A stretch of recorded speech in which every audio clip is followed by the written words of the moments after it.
some of your experiences and recognizing injustice. You were mentioning your time in the military. Man, I want to start off since that I don't necessarily regret my time in the military. I wish I would have went about it differently in a lot of ways. But taking the good with the bad, I met a lot of good people in the military that I still keep in touch with today. It was some messed up things that I experienced or witnessed.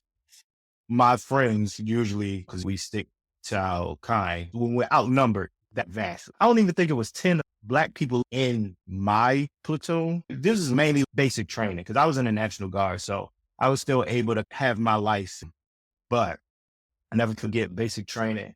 I was stationed in Missouri, and then you dealing with all types of people. This is the first time some people are even seeing their first Black person.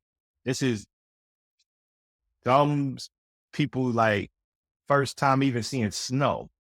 Like you got people from Florida, you have people from California, you got people from all over the place. I was the only person from Baltimore, but it was another guy that was from the DC area. And then it was another guy that was from, I think, Mississippi, but his favorite football team was the Ravens. So we would talk about that. And ironically, that's when the Ravens won the Super Bowl that year. I was with basic training against Kaepernick, San Francisco. So I remember this one time with this guy, he was from a racist part of Georgia. I didn't understand what was going on then, but I got to also understand like his experiences are way more, not, I'm not scaling it, but I'm more so thinking about what he goes through every day. Just as much as he is around his people, he still was living where they still had rallies and stuff like that. He Rallies, still yeah. had Klan rallies. I can't even, that mindset, me coming from where I'm coming from, but still trying to wrap my mind around like how to literally be living in your house, know what class stands for, you opposite of what they stand for, and witnessing that going on and knowing that these cities close the street, like literally that order, like government ordinance to do this and celebrate. Oh, I know they're just racist people. They talk about everything, but like to discriminate usually against one specific demographic. And if you're a part of that, even culturally or relate to it some type of way, then they discriminate against you too. But the people they discriminate against look like us. That's just a fact. So the fact that this is locally governed, yeah, I couldn't understand. He basically was trying to create a ranks within the rank, which is the military really big. Dude, like you can't do that. Like it sells as a fraternity already. So when people try to create small groups within the military, it's almost a rebellious thing. It gets taken serious. So Black guy. And I understand his plight now. I understand. Are you saying he was trying to create a group within a group? He was in a different platoon. I don't know what experiences he was having in his area of operations that triggered him to come to like, apparently he came to all of the Black soldiers and was trying to recruit us in some type of manner. And we didn't know. I didn't know what was going on. So push come to shove, the higher ups found out. It felt like a rally too. And we were being like lynched for it. And I'm not even exaggerating because we got pulled, even if we weren't a part of it, we literally were pulled to the side. And I told my sergeant, I don't know what that even was about, but all the Black people from my platoon was pulled in a room and they conversed with us about what was going on, trying to get information out of us. And from what I recalled, nobody gave any information because what was happening wasn't even that sound to us. We just knew we were approached, we declined, and that was it, right? I want to say 10 minutes later, the way our rooms were set, we lived in bays. And then if anybody that has been in the military, we moved from barracks to bays. So the barracks was more so like bunk beds. And the only reason I'm explaining this because it's prevalent to what happened. Bays have a row of beds. You get like 50 beds in a row, and then you have a locker attached to it. And we were pulled into a bay. It was the higher ups there. And then it was just mad white soldiers there. And then all the Black people are literally surrounded by them, right?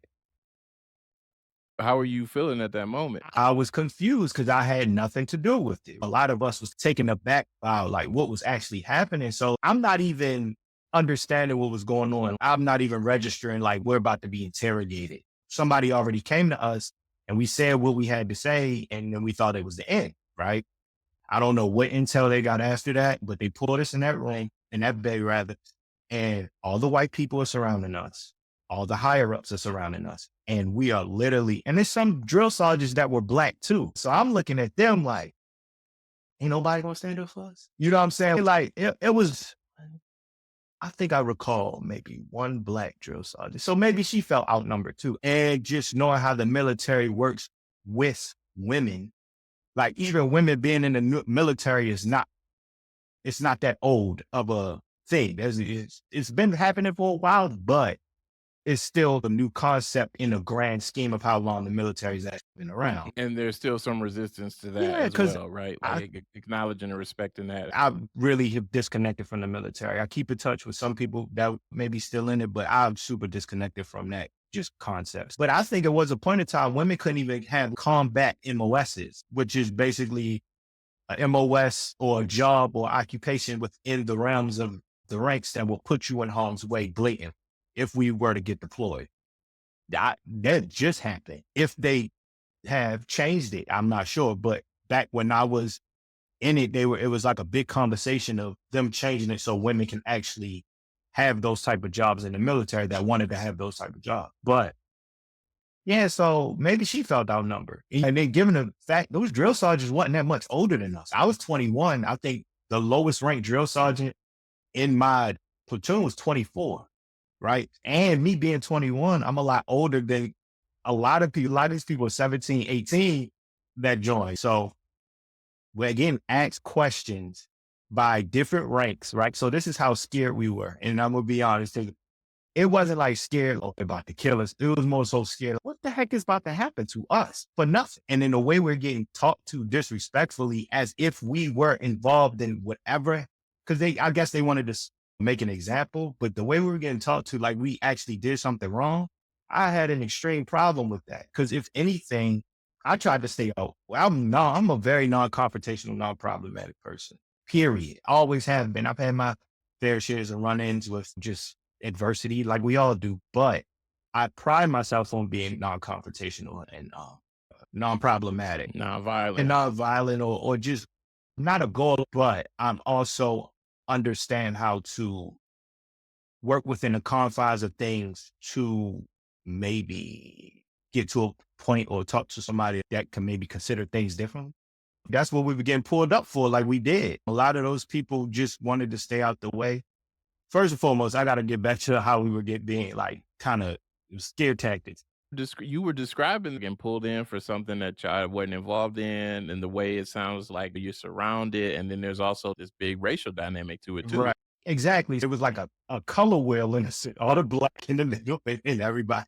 We're in there Mm, and so it's different ranks talking to us. So depending on what rank is talking to you, you have to be in a certain position. So it was officers and NCOs talking to us, high ranking. So we're so scared and trying to obey commands while we're being chewed out that we're like going from parade rest to attention, depending on who's talking. We look like we were playing a game of Simon Says. And that was just the added embarrassment outside of being like scared, chewed out for something that you literally had nothing to do with. The mhm. only relation was, That and was the they're like, only thing. that Yeah. was the only thing that related us because we literally, Mhm. everybody, and then me and my guys, we talked about it after we were approached the first time. And we was like, yeah, I didn't really know what's going on. It was just like, nah, I wasn't doing that because I just didn't know what it was. Because what if dude was really on some, let's take this thing over and we already outnumbered anyway. If he felt that way and was triggered by just being in that environment, it's understandable because of where he comes from. And they're cussing us out, like berating us. And I really had a problem with everything. I can't recall everything that was said, but it was a wild scene. I almost wish like it was some type of like video captured from that situation so you could see I'm not exaggerating. just the disposition of us versus them. And we're already outnumbered. So it's like all the black people in all the platoons in the middle, and then all the white people that in the platoon. So it's about 300 people. And it's probably like amongst 300 people, it's probably like 30 black people. And then one of my homeboys that I was close to, he was my roommate before we changed to the bays. He is getting chewed out, and they already judged him because he was a Southern guy, talked a certain way, Southern twang. We meet people from the South, and to us, it sounds beautiful. The fact that he talked a certain way, he appeared a certain way, people, this drill sergeant already approached him like, you're a fellow, ain't you? This man was in school for fire science. He was studying fire science, married with a kid on the way, trying to do the right thing. And this man is in there getting chewed out as if he did something wrong. So it was just that kind of opened my eyes a lot. And post that situation, I just had a chip on my shoulder. I didn't necessarily want to lash out or anything, but I wanted to see if it was some type of way that I can go about getting them reprimanded for that type of, because I didn't feel safe. And then given our drill sergeant, and then I don't even think our drill sergeant was there when it happened, which made me feel even more safe because we just talked to y'all about it. Y'all know what was going on. That's like you knowing the truth and not saying nothing. That's literally how we get killed. You know what I mean? A lot of black people get killed these days because somebody that knows the truth but is loyal to something or just don't want to be involved leads to somebody's demise. You know what I'm saying? I did not appreciate that. And that experience obviously still sticks with me. And I told my father about it. Okay, I come from a military background in a sense.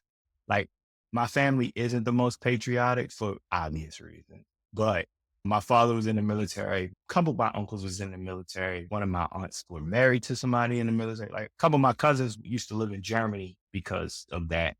So we got military experiences in our family a lot. But even talking to my father, he'd tell you, he went through his fair share of things too in the military, dealing with things of that nature. And yeah, man, that was scary because it's also a new concept you haven't had to wrap your head around because I never really experienced anything like that. Like I said, being from Baltimore, that opened my eyes a lot, you know. And being a part of this group where the messaging is we're all in this connected group, but then you having this experience where it's, oh, wait a minute, like You're being separated. underneath that, not being separated. You've written about when Freddie Gray was killed and experiences you had around that while you were serving. Yeah, so if you are in the National Guard, you get deployed. They still call it a deployment, but to me, deployment has a different connotation. The fact is, they still refer to it as deployments. You get deployed to natural disasters within your circumference and also riots, things of that nature. Freddie Gray, obviously, I'm in my city, right? I remember another one of my homeboys that I'm still close to is that he called me. He was in my unit and he was like, bro, don't put your hands on nobody, none of us. Don't. And I was like, mind is already there. But I also thought about what if, since I have on this uniform, one of my people mistake me for one of them? How do I deal with that situation? Like, how do I mediate a situation that could possibly be hostile just because my appearance resembles the people that are out here against them? Right. I didn't reach a solution to it. It was just a thought. Cause I thank God I did not have to experience that. Cause yeah, I can't speak because it's unfathomable, but thank God I didn't have to experience that. But I just felt like I was on the wrong side of the fight. And we went there. It's a long process to even get the trainer we need. They trained us on the fly. Wasn't even good training, really. And I just prayed that we didn't have to utilize the training anyway. Cause like I said, I'm in my city. I got family in my city. People know who my family is in my city. If I'm reprimanding somebody that may know my family, it may be a problem in the future. Cause there was a couple of us that lived in Baltimore, but it wasn't many people in my unit that was from Baltimore, right? It was people that lived there. The only significance was they may have went to college there and they just happened to be in the unit there. It was people that moved there, so their roots wasn't necessarily there, but me being like rooted in Baltimore, like even seeing people I know when I'm driving this big truck in the middle of the city with a loaded rifle, just in case anything jumps off. Mine are like, I got real live rounds in these guns that if something happens, I'm going to be expected to discharge those rounds. And it's just, this feels horrible. Then you get the sly remarks from the white soldiers that are involved that's not from there. Oh, this ghetto city, or this, that, and the third, just microaggressions and stuff like that. And then having to be stationed with them, and constantly be around that center city downtown. We stayed there for a week and a day, and it was right before Mother's Day. All of this happened. Things are breaking out. Things are going wild. And we're just setting up, and we set up in front of Mondawmin Mall, which is in West Baltimore. I went to this mall growing up, and now I'm outside of this mall, manning it with a rifle with live ammunition. Mondawmin Mall is literally right outside of a neighborhood. So we got people looking at us like cursing us out. Get that from around here. Go home. We don't need y'all. We don't need y'all. We got this. It's just, I literally understand how threatening it can be to actually see a military in your city. And then me being on the other side of it. First of all, hearing what I'm hearing from the soldiers, the reason we're out there, because the cops and the Black people relationship as a whole, that's been the reason we're out there. Also, it's like a spillover from people being unheard, or like a spillover from people being tired of what they're constantly witnessing. Trayvon Martin, I think, happened 3 years before that. Then Mike Brown happened in 2014, and now Freddie Gray in 2015. And yeah, that pattern is going to affect anybody. It affected me. There's been a couple times where I actually thought about just not reporting to duty. It's just because like that, the idea of a hierarchy is a problem within itself. No matter how you put it and shape it, we're always going to be outnumbered in some capacity, which will always affect our outcome. That's just a fact of it. And it, not even because the people over us are racist or anything, they're just ignorant to a lot of things. They're just ignorant to what we have to go home and do, or they're just ignorant to our mindset when it comes to leadership. They got a lot of people that aren't happy with their life that they're living. So they come where they have a little rank at and flex their power. So even those influences, things that is just, I'm tired of this. Unfortunately enough, I was trying to leave, but I was, in their words, so likable and such an asset to the unit that they held me back from leaving. I didn't want to be in that environment anymore. I got tired of it. And even that being that type of influence. So it's just like, nah, bro, this ain't for me. So I was really happy to get out of that situation, because it's like that Freddie Gray ride. I think that was like a major, everything I go through is eye opening in some type of capacity, but that was really eye opening. I never want to feel like this again. Like being in the city with legit seeing people out growing up with a live weapon, but that weapon also being because I'm a part of an entity to police people that have a right to feel how they feel in the first place because of the law enforcement relationships. Yeah, bro. Like I'm on the wrong side of this. I don't like this. I don't. And so what is that process like? Oh You say you man. wanna It- leave and then you weren't able to. How did that work out? so I gave myself an ultimatum. I'm very cerebral. I question my own morals a lot when they're being compromised. And in an entity like that, where even when you have established some type of rank, morals are always going to be compromised because it's always somebody over you that you have to answer to. That's just the reality of it. And not to say I have an issue with authority that I know is just misleading people in the first place. I have an extreme issue with. And then a lot of people that don't have the bravery to speak up for themselves will confide in me, and I will be like that conduit to speak for them and me at the same time. I do speak up for people, which makes me a good representation most of the time, because I believe in some people just don't know how to speak up for themselves because they're super fearful of how it may come across or the repercussions. But back to the ultimatum. If I'm gonna stick this out, if I'm gonna stay in the military, I have to progress in some type of manner. It just has to make sense to me because I don't want to be stagnant.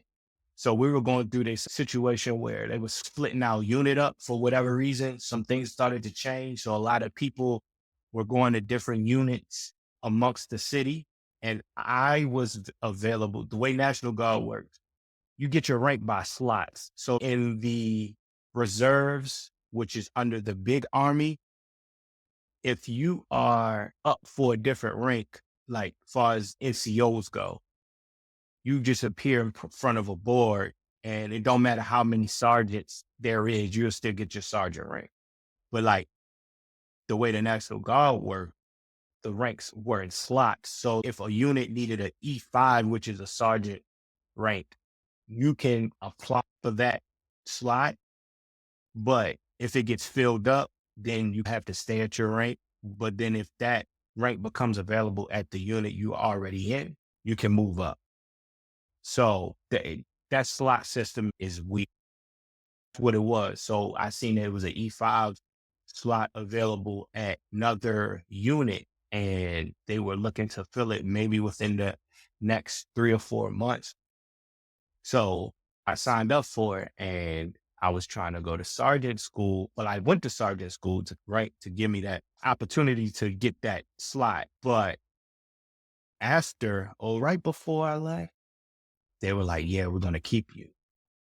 Like, I'm excited. I'm like, "Oh, I'm getting out of here. Oh, new opportunity, maybe a new leash on life and trying to figure out this military thing." Because I think my personality is what got me through, but like all that like slave drive and idea of this, I just don't care for it. Like, I just never cared for it. And there was a lot of that going on. And it was ran like a high school. My unit was ran like a high school. There's people in there 40, 30, upper 30s, late 20s. Got some wasn't too many teenagers in our unit that I remember, but we're grown. But it was ran like a high school. Just a lot of just high schoolness, for lack of a better term. And I just wanted to leave, see what else was out there. A good sergeants. They pulled me to the side. Ironically, it was a black sergeant and an Asian sergeant, and they were cool. They were my homies. I like them to this day. I still have respect for them to this day. But they pulled me to the side. I was like, "Yeah, we're gonna keep you." And it was like, "Yo, you're valuable to the unit." So I was like, "Okay." But I was so upset that I didn't communicate it because I don't know how it would have came out. But I'm like, so is it a sergeant spot open at this unit? But given the unit, I did not want to be a sergeant or have that responsibility at this With unit. that unit. Yes, the hierarchy as far as units go, it's like a first sergeant and a captain. The captain is technically over the first sergeant, but they're looked at as the same thing. They're like partners in a lot of the decision making. And then you have your platoon sergeants, and then your other sergeants are within those platoons. Since I've been in that 6 year span, we went through 3 or 4 captains, if I'm not mistaken. And then we had a black captain, ironically, which was my favorite captain. But a lot of the white soldiers was conspiring against him. Just hated the fact that he was a black captain and making sound decisions. And he tried to get me to go to OCS, which is officer candidate school, to become like a lieutenant. But I wanted to be an NCO. I didn't want to be a officer in the military. People did not like him, and I just did not understand why. He looked out for me. I know why he looked out for me, and he made it a point to tell me, "You're a black soldier. I got an affinity for black soldiers because I understand what you go through. I was in your ranks. I went through my fair share of stuff, been discriminated against, and I've been in the military." He'd been in the military for a while, obviously, but he had an affinity for black soldiers, and he looked out for us. And it didn't come off as favoritism, but we need to be looked out for somebody who understands what we're going through. And he didn't care for the platoon sergeants either. And then they were all conspiring. I used to hear them talking crap about him. And it's just like, to be at that unit, it's just, I don't want to have that authority here. Right. You wanted a fresh start. Yeah, I'm just not going to try. First of all, like I said, hierarchy is the problem within itself. You can't really change much. It really depends on your rank.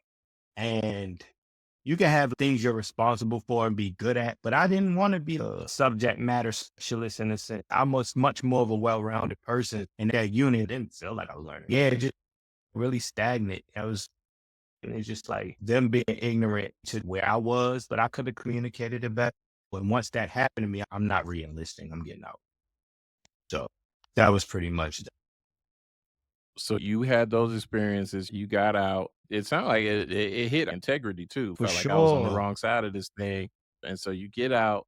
How do those experiences connect to your current understanding of injustice and social justice? And does it show up in the ways that you relate to people and the ways that you work with folks and For just sure. your approach to it at all? For sure. Um, Man, I'm just really cognizant. I think my lifestyle, I work from home. I've had a lot of text conversations with good folks and stuff like that. But man, I'm just super cognizant of the ways that we are forgotten about. And I form of that constantly around. Was actually a minority in the system. And I think that's where you get the true experiences when you're like, it's the difference in plenty of people, Black people that had decent experiences in the military, regardless of what they went to, but it's also like mindset. I'm just cognizant more so than anything. And I spread the idea of being conscious of the discrimination, not necessarily lashing out because of it. But I think when you're able to be in a setting with blatant discrimination, not even blatant discrimination, but some type of discrimination going on, it's just important to be cognizant of that because you may get a chance to be in a position where you can affect that. These organizations that we're a part of have been around for hundreds of years and they're predominantly white. And to eradicate some things, it has to be like a slow build. You have to slow build. You may be in a position to show nepotism. I benefited from nepotism in a lot of ways when it came to my occupation. But that's also being in a situation where people look out for you and just showing you how to pass the buck down. Because let's say I'm a supervisor, I have persons of interest that I know they can do the job, but they are a close relative of mine or just somebody I've grown up with and have known for a long time, I'm going to consider them first. And I think that's important to do because happening all around us. Like nepotism is happening all around us for people that aren't even qualified. So why not reach out to a person that you're actually qualified with and know that will represent you in the sense that you can trust them being somebody you actually know. I hear people like, even like I said, I talking to cousins and my partner's nephew and stuff like that. I don't shun them for having a different mindset because I understand everybody don't have the experience of being in the military and it being pushed into something tenfold and then having to adjust. That was my decision. For whatever reason, it was my decision. So that's also why I didn't give up because I said it was my decision. Did I want to change things? Of course. But I joined the military and I didn't have to. So it's just like that's a moral part of me where I was like, I'm going to stand on this. But if I get out when I get out, cool. Everybody's situation boils down to everybody's situation being different. And I just let them know that when things look like this and it continues to look like this, it's probably that. It's probably you being discriminated against. And it's okay to bring it. I think what I do give credit on these children under just a generation, they're much more boisterous than we ever were. We are that generation in between our parents. Most of our parents are boomers, I think. As long as you got some money in your pocket, you're good. And they're not trying to eradicate a system. They're more so just trying to get what they can from it and get away from it. Where these kids are like, oh no, I'm a part of this. There's going to be something that can be tangible to my standards that I could coexist with because this ain't happening. I do respect that. I respect that a lot. Others I've Yeah. even, A lot of yeah, bravery from the young people coming up yeah. and yep, just not having it. They willing to name it, willing to They're walk willing to away from protest stuff, about it. willing to You know, protest about it. Yep. yeah, yeah, Respect, yeah. respect. Got to keep them inspired and encouraged because that's one of the things I think that's going to do it.